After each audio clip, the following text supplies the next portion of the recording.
이렇게 입시철만 되면 되풀이되는 이야기가 있습니다. 바로 교육개혁, 입시제도 재편 같은 내용인데요.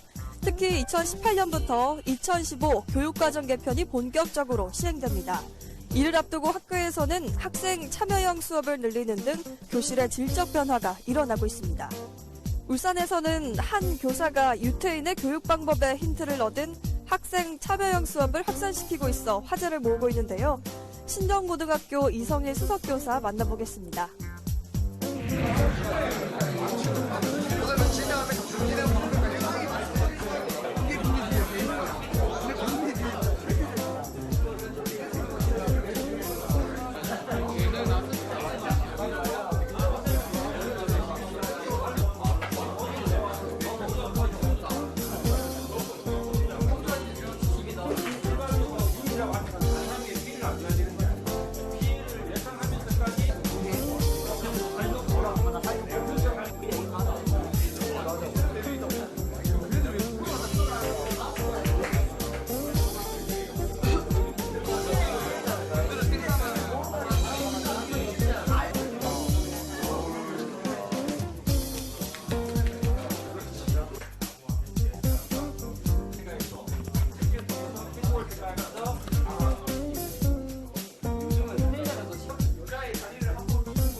안녕하십니까?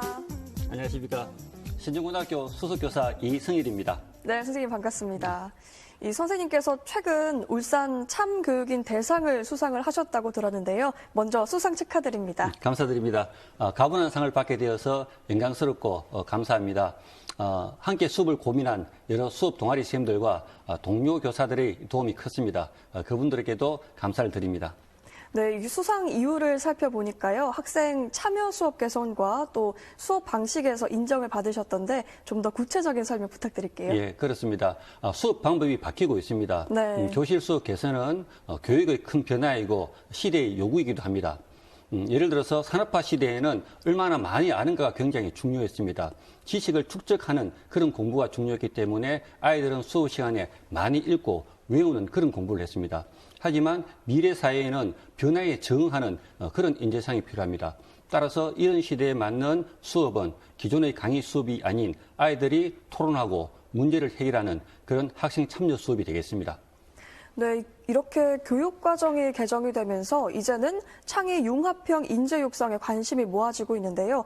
이런 가운데서 학교 수업에도 변화가 있을 것 같은데 어떻습니까? 예, 그렇습니다. 교육과정이 지금 변화하고 있습니다. 새로운 교육과정을 2015 교육과정이라고 이렇게 이야기합니다. 네네. 초등학교와 중학교에서는 이미 실시되고 있고 고등학교에서도 내년부터 단계적으로 실시됩니다. 교육과정은 한마디로 어떤 내용을 어떻게 가르칠까 하는 내용입니다. 이 교육과정은 시대에 맞는 인재를 요구하는 것이 주된 내용입니다. 네, 선생님 지금 말씀하신 중에 뒤에 이렇게 교육과정에 대한 설명이 사진으로 좀 나오고 있는데 이 같은 내용인 거죠? 예, 그렇습니다. 새로운 그 시대에 맞는 교육과정을 위해서 교육부에서는 그러한 인재를 창의 융합형 인재라고 규정하고 있습니다. 네. 이런 창의 융합형 인재에게 필요한 역량이 있습니다. 그러한 역량을 이제 정보 처리 역량, 그다음에 창의적 사고 역량, 의사소통 역량 같은 그런 역량입니다. 바로 과거와 다른 빠르게 변하는 시대에 필요한 역량이라고 볼 수가 있죠. 네, 그런데 현실적으로는 흔히 말하는 도제식 교육이죠. 여전히 강의식과 주입식 교육이 대부분이지 않습니까? 그렇지 않습니다. 시대가 변하면서 네. 교육 제도도 변하고 입시가 변하고 있습니다. 과거에는 대학에서 수능을 중심으로 대부분의 학생들을 선발했습니다. 하지만 지금은 약 75% 정도 네네. 수시 모집으로 학생들을 선발합니다. 그중에서도 학생부 종합전형이 굉장히 중요한데요. 이 전형에서는 학생들의 봉사활동, 동아리활동 등 다양한 활동들을 평가하고 그걸 통해서 학생들을 뽑습니다. 그중에서 요즘 대학에서 가장 관심을 가지는 부분이 수업에서 아이들이 어떤 활동을 하고 있느냐 그 부분입니다. 네. 그 부분이 생활기록부에서는 과목 세부능력 특기사항이라는 부분에 기재가 됩니다. 실제 그 부분에 뭔가를 기록하기 위해서는 교사가 강의만 해서는 아이들의 활동이 드러나지 않습니다. 네네. 그래서 구체적으로 아이들이 활동할 수 있는 그런 내용을 수업에 반영시켜야 되고 그런 것들이 바로 학생 참여 수업을 촉진시킨다고 볼 수가 있습니다. 좀 더 평가 항목이 세분화되고 구체적이게 변화됐다고 볼 수도 있는 거겠네요. 예, 그렇습니다. 단순한 성적뿐만 아니라 네. 아이들의 활동을 통해서 전공 적합성이라든지 앞으로 미래 발전 가능성 이런 것들을 대학에서 평가하고 있습니다. 네, 선생님의 담당 과목이 윤리라고 들었는데 맞습니까? 맞습니다. 네. 고등학교에서 생활과 윤리와 사상을 가르치고 있습니다. 네, 네. 윤리 과목이면 이런 학생들의 토론식 수업이 가능하겠다 생각이 들거든요. 선생님은 어떻게 이렇게 학생 참여 수업에 관심을 가지게 되셨는지, 언제부터 수업에 적용을 하셨는지 궁금합니다. 예, 비교적 윤리 과목이 시사적인 문제, 맞습니다. 사회적으로 이슈가 되는 문제를 많이 다루기 때문에 토론 수업이라든지 학생 참여 수업에 용이합니다. 제가 이런 학생 참여 수업에 관심을 가지게 된 것은 한 젊은 교사를 통해서입니다. 네네. 제가 어떤 지금 계기였나요? 26년째 교사를 하고 있는데 네. 22년 이상을 저도 강의식 수업만 했습니다. 그래도 이렇게 수업이 변하고 세상이 변하면서 나름대로 수업 변화에 대한 관심은 늘 가지고 있었지만은 고민하고 있던 차에 한 중학교 선생님, 중학교에서 고등학교로 올라온 젊은 선생님이 네네. 모든 수업을 학생 참여 수업으로 한다는 것을 알게 되었습니다. 그래서 그 선생님 찾아가서 제가 부탁을 했습니다. 선생님, 제가 선생님 수업을 좀 배우고 있었습니다. 좀 참관해도 되겠습니까? 라고 네네. 이야기했더니 마침 그 선생님이 흔쾌히 응해줬습니다. 그래서 그 선생님의 수업을 보면서 제 수업의 방향에 대해서 고민했습니다. 물론 수업을 본다고 해서 바로 다 따라할 수 있는 건 아닙니다. 과목이 다르고 교사의 수업 철학이 다르기 맞습니다. 때문이죠. 하지만 그 수업을 통해서 저희 수업에 대해서 성찰하면서 네네. 점차 학생 참여 수업을 어떻게 할 것인가 길을 찾게 되었습니다. 지금 그 선생님은 저희 가장 소중한 수업 친구이기도 하고 네네. 지금도 항상 늘 감사하면서 서로에게 도움을 주는 그런 관계를 유지하고 있습니다. 네, 그럼 선생님께서 하고 있는 이 학생 참여 수업 방식은 어떤 겁니까? 예, 저는 주로 다양한 토론 방법도 하지만 네네. 주로 하브르타라는 수업을 가장 많이 실시하고 있습니다. 이 하브르타가 유대인의 교육 방식이라고 들었는데 좀 더 자세하게 설명해 주시죠. 예, 그렇습니다. 하브르타는 유대인의 토론 방식입니다. 네네. 기본적으로 하나의 교재를 두고 두 명이서 서로 토론하고 질문하고 논쟁하는 그런 학습 방법입니다.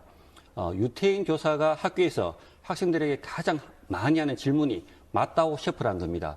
우리말로 너의 생각은 무엇이냐라는 것인데 우리 학교 교사들도 실제 아이들에게 질문을 하긴 합니다. 하지만 네.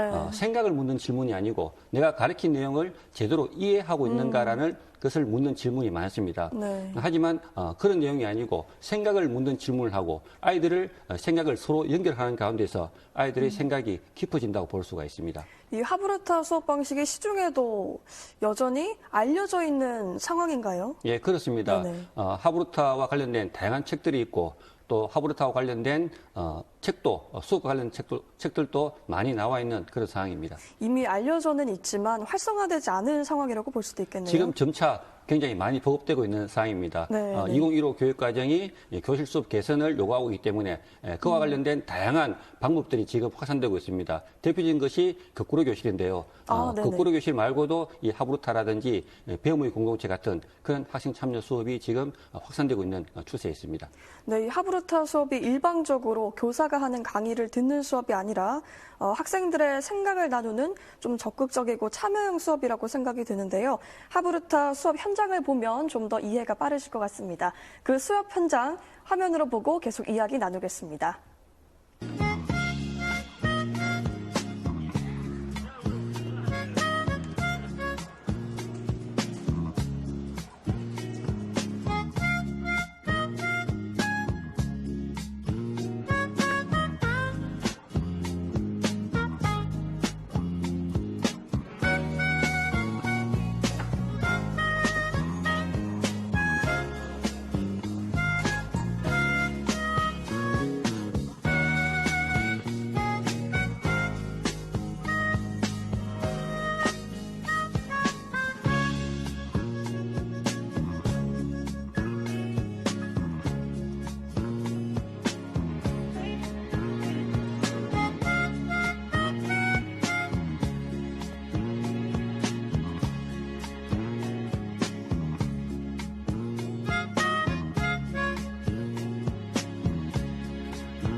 저희가 토론할 때 그게 가장 기억에 남았습니다.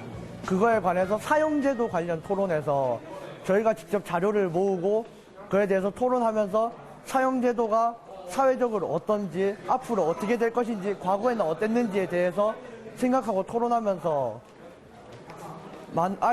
친구들과 많은 이야기를 나누니까 그게 즐겁고 재밌었고 유익했던 것 같습니다.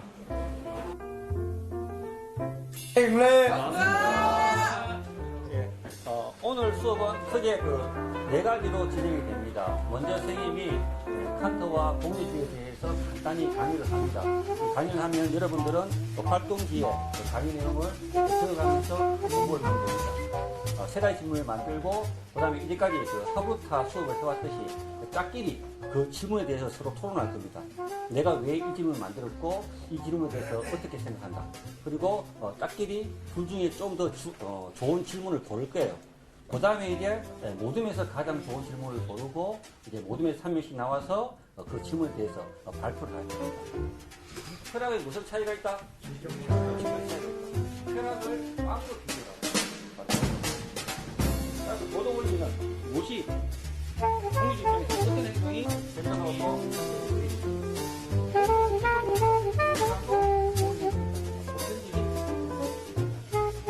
우리가 친구한테 내가 배운 내용을 설명하는 과정에서 오래 기억하게 되고 내가 정확히 알고 있는지 모르는지를 정확히 판단할 수가 있습니다. 설명하기 어려우면 뭡니까? 그럼 내가 잘 모르는 거지, 그지? 그래서 이제 유태인 속담에도 보면은 설명할 수 없으면은 아는 것이 아니다. 그런 이야기가 있습니다. 여러분들이 오래 기억하기 위해서도 이 친구 가르치기를 굉장히 중요한 학습 활동입니다. 짝을 보면서 이제 카운트에 대해서 30초에서 1분 동안 설명을 합니다. 설명할 때는 가능한 크고 활기차게, 크고 활기차게 해야 제대로 할 수가 있고 나중에 발표력도 높아질 수 있습니다. 자, 지금부터 설명하기 카운트 시작!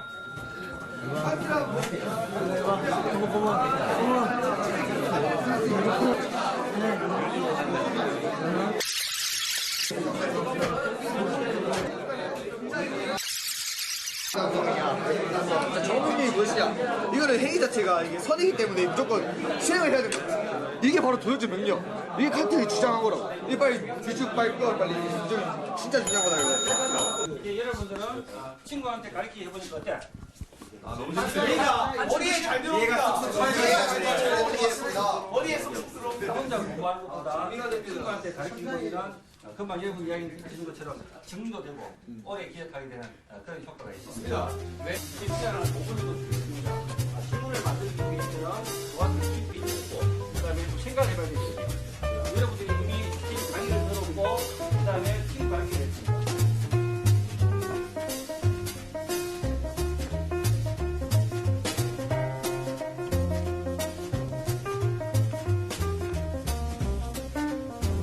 질문을 만들면서 하는 게 제가 몰랐던 것을 더 되돌아볼 수 있게 하는 계기가 될 수 있는 것 같습니다. 다른 수업과는 다르게 약간 다른 차별화된 그런 수업을 진행해서 재밌고 그다음에 지겹지가 않아서 수업 참여도에 좀 높은 것 같습니다.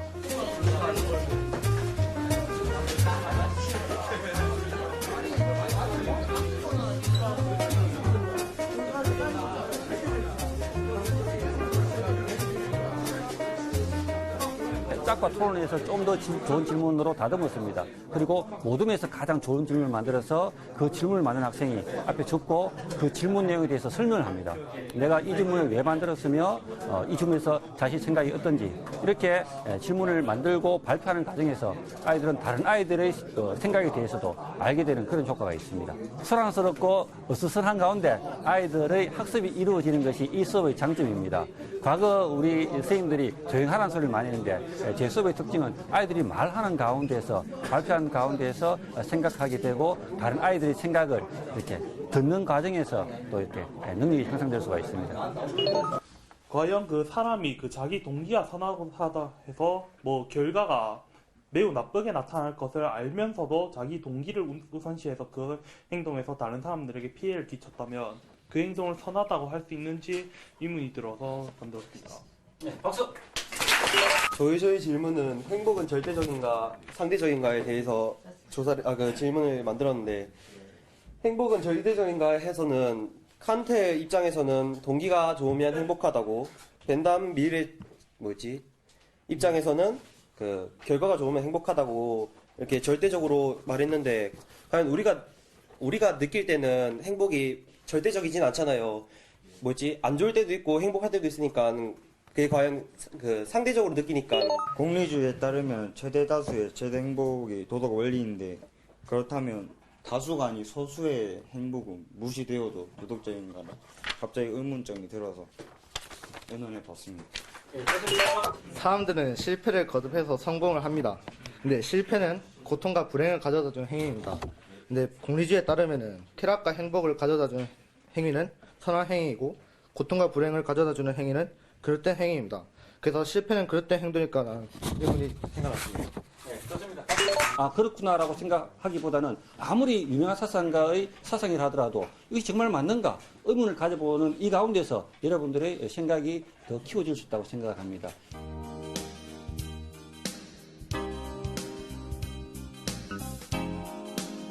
주입식 교육이 아니라 하브루타 수업으로 저희끼리 서로 소통하면서 저희가 가르쳐 줌으로 인해 가지고 선생님께서 배웠던 거를 한 번 더 생각할 수 있게 되고, 학교에서 지루했던 수업이 아니라 저희가 직접 참여하고 만들어갈 수 있는 수업이라서 매우 좋았다고 생각합니다. 네, 화면을 보니까 정말 교실이 활기가 넘치고 또 긴장감이 돌면서 무척 알차게 진행되는 것 같은데요. 네, 그렇습니다. 아이들이 수업에서 많은 말을 하게 됩니다. 네네. 제가 중학교, 고등학교 다닐 때는 선생님들에게 가장 많이 듣는 이야기가 교실에서 조용히 하라는 이야기였습니다. 맞습니다. 예, 하지만 지금 제 수업에는 몇 가지 원칙이 있습니다. 네네. 제 수업 동안 반드시 아이들이 한 번은 생각하게 하고, 그 생각을 친구에게 말을 하게 하고, 또 그것을 쓰게 합니다. 이런 과정에서 아이들이 사고력이 증진하기 때문에 가능한 수업에서 교사가 말을 하는 것이 아니고 아이들이 말을 많이 하게 하는 그런 편입니다. 네, 그렇다면 선생님께서 이 하브루타로 수업을 하면서 느낀 이 수업의 장점은 어떤 걸까요? 예, 하브루타 수업의 가장 큰 장점은 아이들이 수업의 주인공이 될 수 있다는 점입니다. 네, 예, 학생 주도형 수업이라는 말씀이시죠? 그렇습니다. 교사가 이제까지 수업의 주인공이었다고 한다면 네네. 하브루타는 학생이 주인공이 될 수 있다는 것입니다. 저는 수업을 영화와 비교해 봤습니다. 네. 영화 같은 경우에는 영화, 감독, 배우가 있습니다. 수업도 하나의 무대 예술이라고 생각합니다. 수업에서 이제까지 교사들은 감독과 배우 역할을 모두 했습니다. 아이들은 그냥 듣는 관객의 역할만 했을 뿐이죠. 이제 앞으로 수업에서 교사는 감독의 역할을 하고 아이들이 배우의 역할을 해야 된다고 생각합니다. 그렇게 배우 역할을 하면서 활동하고 참여할 때 이렇게 미래 시대에 걸맞는 그런 창의 융합형 인재가 배출될 수 있다고 생각합니다. 그동안의 수업 방식이랑은 다르기 때문에 학생들이 이 하브루타 수업을 좀 어려워하거나 부담스러워하지는 않던가요? 예, 처음에는 다소 부담스러워하는 측면도 좀 있습니다. 그렇죠. 하지만 실제 아이들이 말하면서 굉장히 많은 즐거움을 느낍니다. 네네. 제가 그 수업 수강문을 한번 받아보면은 아이들이 가장 좋아하는 수업이 바로 토론 수업이고 말하는 수업입니다. 그리고 수업에서 가장 아쉬웠던 점을 뭐냐고 물어봤더니 아이들이 토론을 할 때 자기가 이야기를 하지 못하고 발표하지 못한 점을 굉장히 많이 아쉬워했습니다. 맞습니다. 이제까지 교사가 주로 말을 했고 아이들에게 기회를 제공하지 않았기 때문이지, 적절한 기회를 제공한다고 한다면 아이들이 정말 말을 재밌게 하고 좋은 이야기를 많이 합니다. 이 고등학생들이 자신의 생각을 언어로 표현하고 또 친구들한테 설명을 하면서 이해를 시킨다는 게 쉽지 않을 것 같은데 어떻습니까? 예, 그렇습니다. 처음에는 쉽지가 않았습니다. 하지만 처음부터 말하게 하는 것이 아니고 적절한 주제를 제시하고 난 뒤에 아이들에게 생각을 하게 합니다. 먼저 생각을 기록하게 하고 그 생각을 친구에게 이야기하게 합니다. 친구에게 이야기하고 다시 모둠에서 이야기하고 좋은 생각은 발표를 하고, 이런 과정을 저는 과정 중심 평가에 모두 반영을 하게 됩니다. 이러한 평가가 아이들의 수업 참여를 촉진하는 유도 역할을 하기도 합니다. 사실은 학생들도 토론 수업을 좋아하고 또 할 수 있는데 그동안 좀 환경이 마련되지 않았거나 기회가 없었다고 볼 수도 있겠네요. 예, 그렇습니다. 계속 교사들이 강의식 위주 수업을 했고 그 변화가 실제 쉽지는 않습니다. 저도 그 변화를 하는데 굉장히 오랜 시간이 걸렸고요. 그렇죠. 예. 그렇다면 이 수업에 적용을 할 수 있는 하브루타 수업의 모형과 방법은 많은 편인가요? 예, 다양한 그 방법이 이미 소개되어 되어 있습니다. 네. 제가 가장 많이 하는 방법이 질문 만들기 하브루타와 그다음에 친구 가르치기 하브루타, 근거 만들기 하브루타 이런 활동을 제 수업에 가장 많이 적용하고 있습니다. 이 수업 사례를 좀 소개를 해주시죠. 예, 지금 화면을 보시면은 네. 한 친구가 한 친구에게 가르치고 있는 내용입니다. 이걸 친구 가르치기 하브루타라고 이야기합니다. 제가 네네. 먼저 강의를 하고 난 뒤에 그 강의 내용을 반으로 나누어서 한 친구가 다른 친구에게 설명을 해주게 됩니다. 네, 이 뒤편에 지금 화면이 나가고 있는데요. 서로 이 교육을 하는 그런 참여형 또 방식이라 볼 수 있겠네요. 예, 그렇습니다. 이 친구 가르치기가 효과가 굉장히 높습니다. 네. 우리가 메타 인지 능력이라는 게 있습니다. 내가 무엇을 아느냐 모르느냐를 명확히 아는 것을 의미합니다. 그것을 명확히 알기 위해서 가장 쉬운 교육 방법이 바로 설명하기입니다. 미국에서 연구한 조사가 있는데요. 네네. 강의를 듣고 난 뒤에 24시간이 지난 후에 얼마나 기억하고 있느냐를 알아봤더니 약 강의만 들었을 때는 5%밖에 기억 남지 않았지만은 친구에게 설명하기를 했을 때는 거의 90%. 예, 네, 알고 저도 계시네요. 그 연구 결과를 봤습니다. 예. 그런 결과이기 때문에 친구에게 설명하는 과정에서 자신의 알고 있는 점을 명확히 하게 되고 모르는 것을 또 찾아볼 수가 있습니다. 실제 그 유태인의 속담에도 설명할 수 없으면은 내가 명확히 아는 것이 아니다라는 말이 있습니다. 맞습니다. 예. 저도 또 공부의 신들이 공부하는 방법에 대해서도 많이 그 조사를 좀 해봤습니다. 네네. 공부의 신들이 이 공부하는 방법 중에서 가장 공통된 점 중에 하나가 자기가 공부한 내용을 누군가에게 설명하는 그런 방식을 굉장히 네네. 많이 썼습니다. 정말 교육 효과가 뛰어난 이 모형이라고 볼 수도 있겠고요. 또 지금 나오는 이 화면은 어떤 수업 방식인가요? 예, 요것은 이제 하브루타를 하고 난 뒤에 하브루타는 기본적으로 짝과 둘이 사는 활동입니다. 네네. 짝과 둘이 활동하고 난 뒤에 다시 모둠에서 다시 가장 좋은 하나의 생각을 정리합니다. 그럼 모둠별로 나와서 지금 발표를 하고 있는 그런 모습입니다. 모둠으로 이 수업을 했을 때는 어떤 효과가 또 있습니까? 예, 실제 일반적인 모둠 수업은 4명이 구성원이 됩니다. 네네. 이 4명이 구성이 됐을 때 그 중에 한 명은 공부를 잘하는 학생이고 또 그 중에 일부 소외된 학생도 있습니다. 네, 맞습니다. 그렇다 하다 보면은 그 공부 잘하는 학생 위주로 수업의 분위기라든지 모든 분위기가 이끌어 나갈 경우가 많습니다. 좀 참여가 골고루 되지 않는다는 그렇죠. 점이 그런데 있었죠. 하브루타를 하게 되면은 기본적으로 짝 토론에서 시작합니다. 짝과 먼저 이야기하고 그다음에 짝에서 이야기한 것을 다시 모둠에서 이야기하기 때문에 모든 학생이 수업에 참여할 수 있다는 그런 장점이 있습니다. 네, 말 그대로 참여형 수업이라고 네, 볼 수 그렇습니다. 있겠습니다. 선생님께서 또 계속 설명을 해주실 텐데 지금 이 화면은 어떤 수업 방식이라고 할 수 예, 있을까요? 좀 이따 제가 설명해 드릴 겁니다. 포토 스탠딩 토론이라는 게 있습니다. 네네. 사진을 보면서 아이들이 설명을 하고 토론을 하면서 발표하는 그런 모습입니다. 실제 하브루타의 가장 핵심은 질문을 만드는 과정에 있습니다. 하나의 교재를 가지고 아이들이 질문을 만듭니다. 보통 저는 수업 시간에 한 5개 정도의 질문을 만들게 합니다. 그러면 질문을 만드는 과정에서 교과서를 읽고 깊이 이해하고 분석하게 됩니다. 네, 알겠습니다. 그 질문을 만든 내용을 가지고 짝과 그 질문을 나누게 됩니다. 내가 어떻게 이런 질문을 만들었고 네네. 이 질문에 대해서 어떻게 생각한다는 것을 이야기하게 합니다. 그리고 난 뒤에 둘 중에 좋은 질문을 만들고 다시 모둠에서 가장 좋은 질문을 만들고 모둠에서 나온 질문을 가지고 발표를 하는 이런 수업을 하게 됩니다. 네, 선생님께서 처음 이 하브루타 수업을 적용을 하셨을 때 고3 학생들을 대상으로 수업을 하셨다고 들었거든요. 사실 입시를 앞두고 있는 수험생들이기 때문에 반응이 어땠을지 궁금합니다. 예, 제가 하브루타 수업을 할 때 모든 수업을 하브루타로 하지는 않습니다. 기본적으로 고3이기 때문에 20분 정도는 강의식 수업을 합니다. 강의식 수업을 하고 난 뒤에 그 다음에 친구 가르치기 하브루타를 하고 교과서를 보면서 질문 만들기를 하게 됩니다. 그렇다 보니까 아이들도 네. 한번 배운 내용을 다양한 방식으로 표현하게 되다 보니까 오래 기억하는 효과가 있습니다. 그럼 고3 학생들에게 이 하브루타 수업은 어떻게 활용이 되나요? 예, 좀 전에 말씀드린 것처럼 20분 정도는 제가 강의를 합니다. 네네. 그다음에 강의 이후에 친구 가르치기 활동을 하고 그다음에 질문 만들기 활동을 합니다.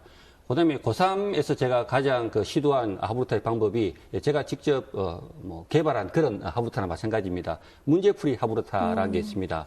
고3 교실에서는 EBS 같은 수능 교재가 굉장히 많이 중요시 됩니다. 네네. 왜냐하면 지금 또 70% 정도 수능과 연계하기 때문이죠. 그래서 고3 교실에서는 수능 특강 같은 EBS 교재를 많이 가지고 공부를 하게 됩니다. 이걸 할 때 문제풀이를 할 때 과거에는 주로 이제 아이들한테 문제풀이를 하고 그다음에 교사가 1번부터 끝번까지 이렇게 풀이를 해주는 그런 방법을 많이 썼습니다. 저 같은 경우에는 아이들에게 문제 풀이를 하고 제가 풀이를 하는 것이 아니고 아이들이 짝끼리 서로 문제와 답을 비교하게 합니다. 네네. 그래서 다른 답이 나오면은 내가 왜 이런 답을 냈다는 것을 서로 이야기하게 되고 그 과정에서 친구 가르치기가 이루어집니다. 그럼 교사의 입이 아닌 아이들의 입을 통해서 설명을 하게 됨으로써 훨씬 쉽게 이해할 수가 있습니다. 그리고 난 뒤에 그래도 모를 경우에는 이제 정답지를 보면서 공부를 하게 합니다. 마지막으로 이제 모든 별로 가장 어려웠던 문제를 한두 문제씩 골라서 저에게 질문하게 하면은 저는 그 문제 중심으로 풀이를 하게 됩니다. 이 실제 대입에도 효과가 있었다고 보십니까? 예, 그렇습니다. 이 친구 가르치기와 질문, 하이 요 하브루타는 무엇보다도 수업 시간에 복습이 이루어집니다. 에빙하우스의 망각 곡선이라는 게 있습니다. 공부를 하고 난 뒤에 1시간이 지나면 거의 50%를 잊어먹는다고 합니다. 그러면 잊어먹지 않기 위해서는 공부하고 난 뒤에 바로 간단히 한 2, 3분 동안 복습을 하는 그런 방법이 있는데요. 이 하브루타는 바로 공부를 하고 난 뒤에 질문 만들기와 친구 가르치기를 통해서 시간 내에 여러 번의 반복해서 복습이 이루어지기 때문에 오래 기억하게 하는 그런 효과가 있습니다. 특히 하브루타 수업이 다른 교과목보다 논술에 효과적일 것 같은데 어떻습니까? 예, 그렇습니다. 기본적으로 하브루타는 논쟁이기 때문에 논술과 밀접한 관련이 있습니다. 네네. 저 같은 경우에도 올해 사형제라든지 안락사, 낙태와 같은 주제를 가지고 아이들과 하브루타 토론을 했습니다. 주로 이제 근거를 만드는 과정에서 이런 하브루타가 굉장히 요긴합니다. 내가 만든 근거와 상대방이 만든 근거를 서로 비교하면서 좀 더 좋은 근거를 만들어가는 그런 과정이죠. 그 근거를 보고 다시 이제 그 다음 시간에 전체 토론을 한다든지 아니면 마지막에 논술을 쓰는 활동으로 이렇게 이어가고 있습니다. 네, 이 토의 토론을 활성화시키기 위한 나름의 비법도 있다고 하던데 어떤 겁니까? 예, 그렇습니다. 제가 만드는 토의 토론 카드가 있습니다. 네, 어떤 건가요? 들고 오셨군요. 예, 요겁니다. 제 취미가 바로 사진입니다. 제가 찍은 사진이 초등학교 교과서에 실려 있기도 합니다. 사진을 활용한 토론 수업이 바로 포토 스탠딩 토론 수업이라는 겁니다. 사진을 보면서 주제를 주고 그 주제와 관련된 사진을 찾아서 설명을 하고 토론하는 그런 방법입니다. 네, 그럼 한번 사진을 보여주시고요. 혹시 이 사진으로는 어떤 주제를 설정을 하셨었는지 궁금한데요. 실제 주제를 제가 설정하는 것이 아니고 학생들이 여러 직접. 가지 사진 중에서 그 주제와 맞는 사진을 아이들이 골라서 발표를 하는 그런 방법입니다. 네, 그렇군요. 이 사진은 울산의 그 설도입니다. 네. 예, 여기는 대공원이고 간을제입니다. 실제 이 카드를 만들면서 울산의 아름다운 풍경을 많이 포함했습니다. 그리고 이 카드는 전국 수석교사회를 통해서 약 전국의 1000개 학교에 이미 보급이 되어 있는 상태입니다. 그럼 이 사진을 수업에서 어떻게 활용을 하는지 좀 설명을 해주실까요? 예, 제가 주제를 제시합니다. 그럼 그 주제와 관련된 사진을 골라서 아이들이 설명을 합니다. 그럼 먼저 짝과 설명을 하고 모둠에 설명해서 가장 좋은 설명이 나온 것을 앞에 나와서 발표하는 그런 형식입니다. 이런 포토 스탠딩 토론은 본격적인 토론 수업에 앞서서 아이들이 말문을 트게 하고 토론 분위기를 활성화하는데 굉장히 효과가 있습니다. 네, 먼저 학생들이 주제를 고르고 또 주제는 제가 주제는 제가 제시하고 그 주제에 맞는 사진을 아이들이 고르는 겁니다. 예를 들어서 제가 과목이 윤리니까 이 사진 중에서 윤리와 관련된 사진을 고르시오라고 이렇게 이야기합니다. 그리고 그것이 왜 윤리와 관련이 있는지 설명을 하게 합니다. 그러면 아이들이 사진에서 이제 윤리와 관련된 사진을 뽑아서 나는 이 사진이 왜 윤리와 관련되어 있다라고 이야기를 합니다. 그리고 그 4명이 서로 이야기하고 난 뒤에 가장 괜찮고 창의적인 그런 생각을 아이들이 발표하게 함으로써 다양한 생각을 접하게 하는 그런 효과가 있습니다. 네, 학생들이 주제에 맞는 사진을 각자 고른 뒤에 자유롭게 이 상상력을 발휘해서 창의적으로 설명을 한다 이런 방식인 것 같습니다. 그렇습니다. 네, 정말 언어적인 표현이나 또 여러 가지 소양들이 풍부해야지 그런 설명이 또 자유롭게 될 것 같거든요. 네, 그렇습니다. 네. 이렇게 토의 토론 활성화시키기 위한 방법도 잘 들었고요. 그리고 융합 수업도 실시를 하신다고 들었습니다. 대학교도 아니고 고등학교에서 이런 수업이 가능한 걸까요? 예, 새로운 교육 과정이 요구하는 인재상이 창의 인재형 융합형 인간입니다. 네, 맞습니다. 예, 실제 융합하면은 메디치 효과라는 단어가 생각이 납니다. 이탈리아 시대에 메디치 가문이 철학가라든지 사상가, 예술가, 과학자들을 다양하게 지원해서 문예부흥, 네네. 르네상스를 이룬 그런 건데 바로 다양한 사상들이 다양한 사상들이 서로 모여서 더 큰 좋은 산출물을 내게 되는 겁니다.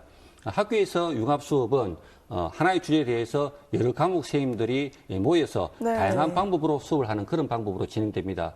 예를 들자면 저희 학교 같은 경우에는 수업 동아리 선생님들을 중심으로 이 융합 수업이 실제 진행이 되었습니다. 먼저 모든 선생님들이 모든 교과를 아우르는 하나의 주제를 만듭니다. 네네. 그 주제가 공동체였습니다. 그러면 공동체와 관련해서 논술 수업 시간에는 공동체와 관련된 책을 읽고 네. 국어 시간에는 질문 만들기 하부루타를 통해서 그 책에 대해서 이해를 하고 사회 시간에는 공동체와 관련된 토론을 하고 과학 시간에는 보고서를 쓰고 미술 시간에는 내가 생각하는 공동체를 그리게 하는 그런 식의 융합 수업을 실시했습니다. 이런 융합 수업을 위해서는 무엇보다도 교사들의 협의가 굉장히 중요합니다. 그렇죠. 예, 그래서 시험들끼리 서로 수업을 공개하고 앞으로 어떤 수업을 같이 할 것인가, 교과 간에 어떻게 연계가 되고 융합이 될 것인가를 굉장히 많이 고민을 하게 됐습니다. 이렇게 준비하는 과정은 굉장히 힘든지만은 수업을 하면서 아이들이 성장하고 또한 교사도 함께 성장하기 때문에 네네. 이런 융합 수업을 한번 해보신 선생님은 다른 학교 가서도 계속 하게 되는 것을 제가 보아왔습니다. 학교 측이나 주변의 동료 선생님들 모두 이 예. 하브루타 수업에 관심을 가지고 또 예. 호기심을 가지고 긍정적인 반응을 보이셨다는 말씀이네요. 기본적으로 이 모든 수업이 학생 참여 수업이기 때문에 네, 맞습니다. 시대에도 맞는 그런 수업입니다. 네네. 이 하브루타를 통해서 아이들의 생각을 키우고 또 참여를 하게 하면서 이 창의 융합형 인재를 양성하는 데 꼭 필요한 교육이라는 생각이 듭니다. 예. 이런 하브루타 수업의 성과를 또 책으로 내셨다고요? 예, 그렇습니다. 제가 고등학교 3학년을 중심으로 네네. 최근 2년 반 정도 동안 수업한 사례를 책으로 내었습니다. 이 책에는 저희 수업 외에도 수업 동아리 선생님이라든지 공개 수업을 하신 선생님 중에서 일반 선생님들이 쉽게 따라할 수 있는 수업 중심으로 골라서 제가 폈습니다. 이 책을 낸 특별한 이유가 있으십니까? 예, 이 책을 낸 이유는 아직까지 선생님들 중에서도 학생 참여 수업을 굉장히 부담스럽거나 어려워하는 선생님들이 그렇죠. 많습니다. 그래서 누구나 쉽게 따라할 수 있도록 하기 위해서 이 책을 썼습니다. 이 책은 수업의 이론이 아니고 제가 직접 수업한 어떤 수업 절차, 활동지, 그다음에 지도안이라든지 학생들이 수업에서의 어떤 모습까지 사진으로 찍어서 모두 네. 제시했습니다. 그래서 제 책을 읽은 선생님들은 쉽게 수업을 참여할 수 있겠다, 학생 참여 수업을 할 수 있겠다 이렇게 이야기를 하고 실제 학교나 수업 동아리 선생님들을 중심으로 이 책이 단체 주문하는 경우도 굉장히 많습니다. 이 말씀하셨던 것처럼 실제로 수업 방식에 대해서 고민을 하는 선생님들이 많으실 것 같은데 책 발간 후에 이 반응도 긍정적이었다고 말씀해 주셨는데요. 또 어떤 반응이 구체적으로 있었는지 궁금하네요. 예. 제가 이 책을 내고 난 뒤에 외부 강의가 굉장히 많아졌습니다. 네네. 그전에도 제가 울산을 중심으로 다양한 그 학생 참여 수업이라든지 하브루타 강의를 많이 해왔습니다. 근데 책이 나가게 되니까 대전이라든지 대구에서도 이제 제가 강의를 하게 되었고 심지어 강원도라든지 전라도에서도 강의 요청이 오고 있는데 네네. 저도 학교에서 수업을 해야 되기 때문에 그런 쪽은 응하지 못하고 있습니다. 이렇게 선생님들이 수업 변화에 목말라 하시고 또 긍정적인 변화들이 나타나고 있는 것에 대해서 참 또 지켜보는 입장에서는 굉장히 기쁘고 또 다행스러운 생각이 듭니다. 선생님께서 외부 특강 요청도 많이 받으신다고 하셨고 또 다니신다고 하셨는데 좀 기억에 남는 특강이 있으셨나요? 예, 그렇습니다. 대전에 있는 한 사립고등학교 갔을 때입니다. 네네. 거기 가니까 이제 이사장님이 제 책을 읽고 감동을 받으신 모양입니다. 그래서 모든 선생님들에게 그 책을 다 배부하고 저를 불렀습니다. 네. 그리고 그 이사장님과 대화를 하는 과정에서 이런 이야기를 했습니다. 하브루타는 수업 방법이나 테크닉이 아니고 바로 수업 문화입니다라는 이런 이야기를 했습니다. 네네. 저도 그 말에 굉장히 공감을 많이 했습니다. 우리가 수업 방법적인 측면에서 생각하면 굉장히 이해하기 좀 어려울 수도 있습니다. 하지만 수업 문화적인 측면에서 생각한다면 이제까지 교사가 말하는 수업 문화에서 아이들이 말하는 수업 문화로 쉽게 우리가 접근해서 바꿀 수 있을 것 같습니다. 네, 또 문화는 이렇게 확산이 돼야 되지 않겠습니까? 네, 그렇습니다.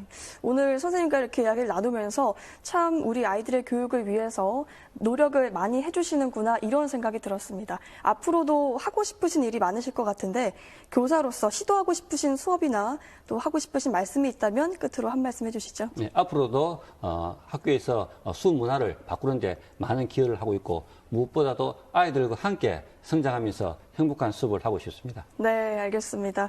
이 교사 중심의 주입식 강의에서 학생 중심의 참여형 수업으로 하브르타 수업이 앞으로 이 창의 융합형 인재 양성에 도움이 되길 기대를 해보겠고요. 앞으로도 우리 아이들을 위해서, 교육을 위해서 애써주시길 기대를 해보겠습니다. 오늘 말씀 고맙습니다. 네, 감사합니다.